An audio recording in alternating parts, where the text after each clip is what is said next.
So hey, how you going? I hope all is well. Just gonna do a little bit of reading from the Silmarillion, and then catch up.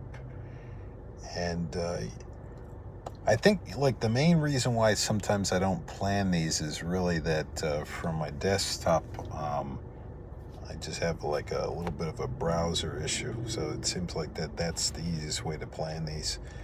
And then also I've been a little bit swamped, so I'm gonna go ahead and start and just jump right into the reading. So I think last time, I'm not sure that last time I actually finished the preface to the second edition, so I'm gonna go ahead and do that. So the preface to the second edition, probably towards the end of 1951, when The Lord of the Rings was completed, but difficulties lay in the way of its publication, my father wrote a very long letter to his friend Milton Waldman, at that time an editor at the publishing house of Collins. The context and occasion of this letter lay in the painful differences that arose over my father's insistence that the Silmarillion and the Lord of the Rings should be published in conjunction or in connection, as one long saga of the jewels and the rings. Therefore is, however, no need to enter into this matter here. The letter that he wrote with a view to justify and explaining his contention emerged as a brilliant exposition of his conception of the earlier ages. The latter part of the letter, as he himself said, was no more than a long and yet bald resume of the narrative of the Lord of the Rings. And it is for this reason that I believe that it merits inclusion within the covers of the Silmarillion, as is done in this edition. The original letter is lost, but Milton Waldman had a typescript made of it and sent a copy to my father. It was from this copy that the letter was printed in part in the letters of J.R.R. Tolkien, 1981, number 131. The text given here is that in letters pages 143 through 157, with minor corrections and the omission of some of the footnotes. There were many errors in the typescript, especially in names. These were largely corrected by my father, but he did not observe the sentence on page Roman numeral 18. There was nothing wrong, essentially, in their lingering against counsel, still sadly with the mortal lands of their old heroic deeds. Here the typist certainly omitted words in the manuscript, and perhaps misread those given as well.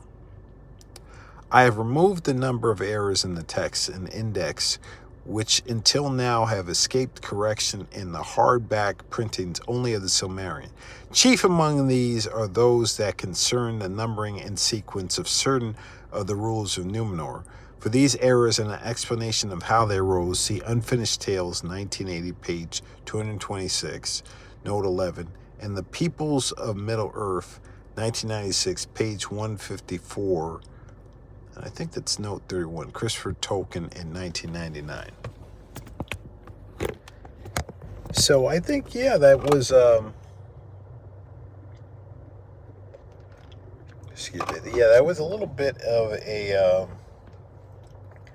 pretty straightforward note with Christopher, like explaining or rather clarifying what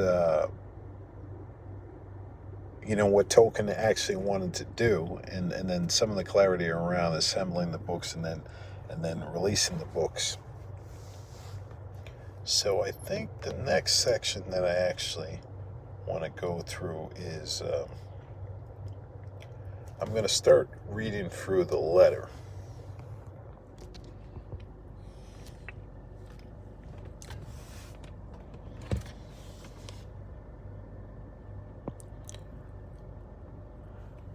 So, from a letter by J.R.R. Tolkien to Milton Waldman in 1951. My dear Milton, you asked for a brief sketch of my stuff that is connected with my imaginary world. It is difficult to say anything without saying too much. The attempt to say a few words opens a floodgate of excitement. The egoist and artist at once desires to say how the stuff has grown, what it is like, and what he thinks he means or is trying to represent by it all. I shall inflict some of this on you, but I will append the mere resume of its contents, which it may be all that you want or will have use or time for. In order of time, growth, and composition, this stuff began with me, though I do not suppose that it is of much interest to anyone but myself. I mean, I do not remember a time when I was not building it. Many children make up or begin to make up imaginary languages I have been at since I could write.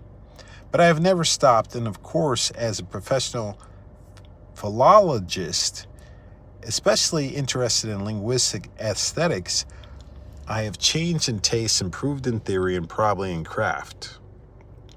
Behind my stories is now a nexus of languages, mostly only structurally sketched, but to those creatures which in English I call misleadingly elves, are assigned two related languages more clearly completed, whose history is written, and whose forms representing two different sides of my own linguistic tastes are deduced scientifically from a common origin. Out of these languages are made nearly all the names that appear in my legends. This gives a certain character, a cohesion, a consistency of linguistic style, and an illusion of historicity to the nomenclature, or so I believe, that is markedly lacking in other comparable things. Not all will feel this as important as I do, since I am cursed by acute sensibility in such matters. So, yeah, I think that's pretty interesting, just getting the clarity of how, I think, off the top of my head, like Sindarin, and then the other Elvish language was created. But an equally basic passion of mine, ab initio, was for myth, not allegory, and for fairy story, and above all, for heroic legend on the brink of fairy tale and history, of which there is far too little in the world accessible to me for my appetite.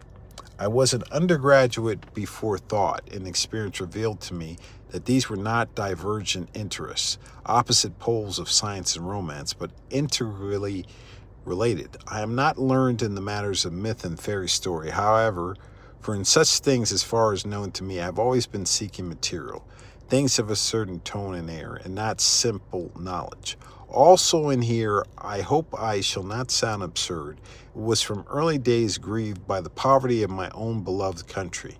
It had no stories of its own, bound up with its tongue and soil, not of the quality that I sought, and found as an ingredient in legends of other lands. There was Greek and Celtic and Romance, Germanic, Scandinavian, and Finnish, which greatly affected me, but nothing English, save impoverished chapbook stuff. Of course there was and is all the Arthurian world, but powerful as it is imperfectly naturalized, associated with the soul of Britain, but not with English, and does not replace what I felt to be missing. For one thing, its fairy is too lavish and fantastical, incoherent, and repetitive. For another and more important thing, it is involved in and explicitly contains the Christian religion. For reasons which I will not elaborate, that seems to me fatal. Myth and fairy story must, as all art, reflect and contain in solution elements of moral and religious truth or error, but not explicit, not in the known form of the primary real world. I'm speaking, of course, of our present situation, not of ancient pagan pre-Christian days, and will not repeat what I tried to say in my essay, which you read. Yeah, so that's kind of powerful that I think the intention was to have the spirituality be not really hidden, but not explicit, I guess, so that people would accept it more, or so that the morality play would just easily come about. I think the other thing that I want to say, I think I'm going to stop for there. And I think I also want to say that I had thought that I was going to release something tonight, and unfortunately that didn't necessarily happen because it was sort of like basically there were issues with the algorithm, and that's what I want to say. So I had to really push back what I was gonna do. I have to probably edit it again and release it tomorrow, and that's just sort of like what happens. In the backdrop, I also I think I had a bunch of different stuff that I've been working on for an extended period of time, and some of the stuff, like, I really wanted to get it out on Christmas. I don't know if that's going to be possible, um, because I've been a little bit swamped with non-YouTube things. But I'm just going to get out what I can and try have it be as good as possible. And I'll try to do definitely another one of these. I don't even know, like definitely around Christmas, if not before. And I think I'll leave it there.